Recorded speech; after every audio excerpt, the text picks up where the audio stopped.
Good evening, gentlemen.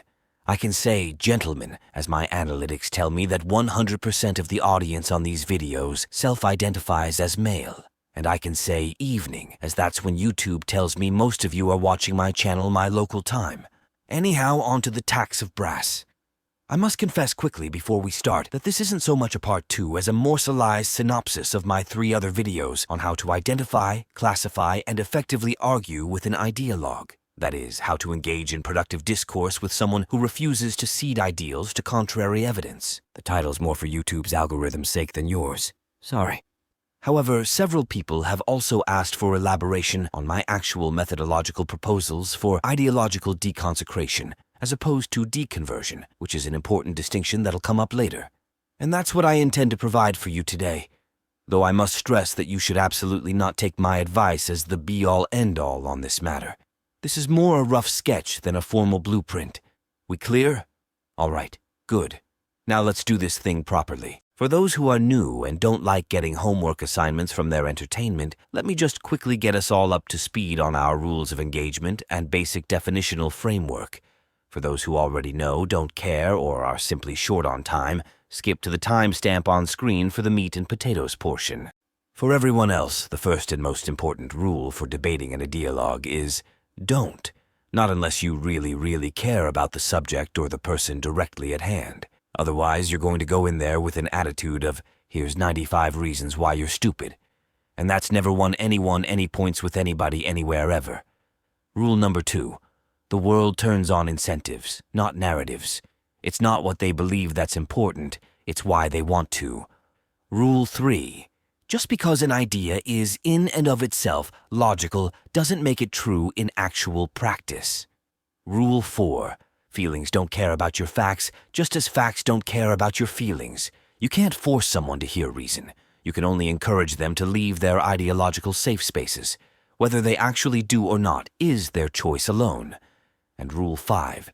This is not a battle, nor is it a rescue mission. You're not their enemy, but you're also not the omniscient Messiah descending from on high in golden light on a silver cloud to deliver the ignorant savages from their intellectual poverty. You are having a conversation, nothing more. Right, that's done. Next, definition time. Ideology. In general, the logical study of an abstract idea. In specific, the study of an abstract ideal. For my purposes, an imaginary design of and roadmap to the perfect world. That is a map that exists or can exist only in the believer's imagination. Religion, the same as above, but replace perfect world with perfect state of being. Ideologue, a person with an irrationally strong conviction to a particular belief system. Philosophy, etymologically philosophia, or love of wisdom. The means of deriving an ideal way of living from out of reality as it actually exists by way of reason and logic. Science, the empirical study and rational analysis of objective reality, the study of all that actually exists. Belief, a conviction of something's truth, whether backed up by logic and evidence or otherwise. Knowledge, belief predicated on empirical facts and logic. Logic, a state of being internally consistent, containing no anomalies, contradictions, or abstractions. Rational, a state of being consistent with objective reality. Reason, the process of logically parsing fact from fiction. Now, with that all packed up and squared away, we can finally get down to the real bones of this subject. Hi, editor me here. It occurred to me as I listened to this recording that the process I'm about to describe is essentially the quote-unquote light side mirror to the Orwellian indoctrination method used by dictators and cultists. In retrospect, I realize this is because, when you get right down to it, manipulation is just the dark side of social skills. So I figured I should add in here somewhere this disclaimer. Ideas are tools, just as much as knives, hammers, or firearms are. And like all tools, any sufficiently versatile thought has the potential to do as much good as evil in the world, so bear that in mind as you go ahead. Although I should note before we go on that these 4 categories are not mutually exclusive. It is fully possible, in fact even likely, for an individual to fulfill multiple sets of criteria simultaneously, which makes the task of deconsecrating their sacred cows harder, but still not impossible under favorable conditions. First and foremost, we start with the shepherd, motivated by material gains, wealth, status, power, etc. The shepherd is the main narrator, if not the outright author, of the culture's ideological narrative. Think of your career politicians, your priests, your corporate marketers, your gurus, your televangelists, etc. This one's very simple. Don't bother with them. Theirs is not a place of conviction. It's a brand. Their preaching is just advertising. They don't care what the truth actually is. Many of them already know they're selling intellectual vaporware, but with, in many cases, their whole lifelong career or enterprise built atop their chosen hustle, no amount of logical appeal is ever going to coax them off that hill. Next up, the dog, or the hound if you prefer, motivated by self-preservation and short-sighted personal gain, occasionally backed up by a genuine sense of duty and/or honor.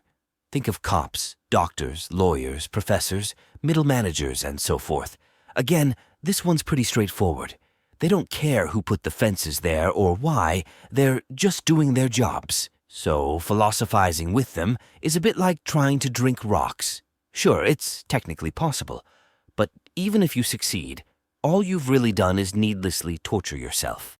I won't waste much time talking about the lambs, as they are characterized by their intellectual honesty, meaning they will generally ask honest questions and will usually react positively to honest answers, and lacking the heavy ideological investment of the sheep, dogs, and shepherds. Of the four, they are by far the easiest to bring over to the rational side of the fence, provided they are first distanced from the rest of the herd and its guards. Now we come to the interesting bit. And by interesting, I naturally mean the most complicated. The sheep are defined by a passive submission to the social order of the day. Like the ruling clades, theirs is not an intellectual position so much as an investment in the prevailing narrative of their culture.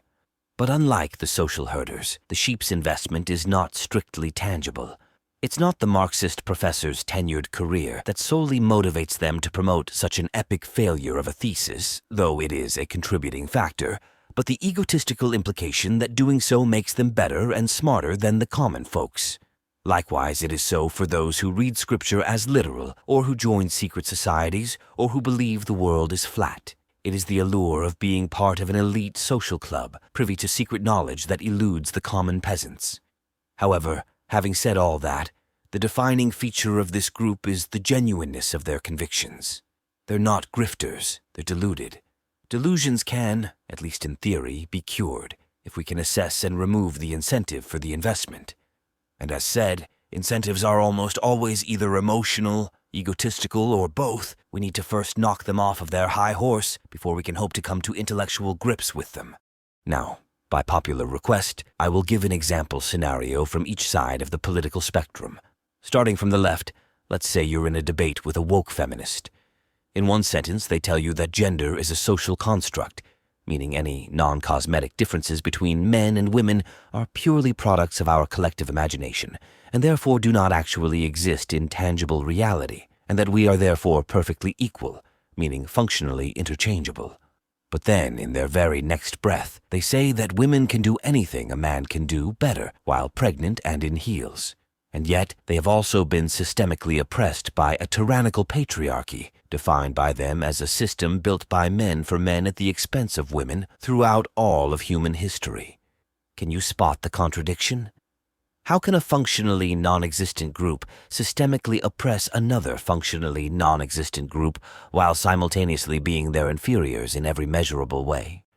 On the other side of the coin, the average Christian will tell you that God is omnipotent, all-powerful, omniscient, all-knowing, omnipresent, existing everywhere at all times, infallible, meaning everything he does is intentional and benevolent.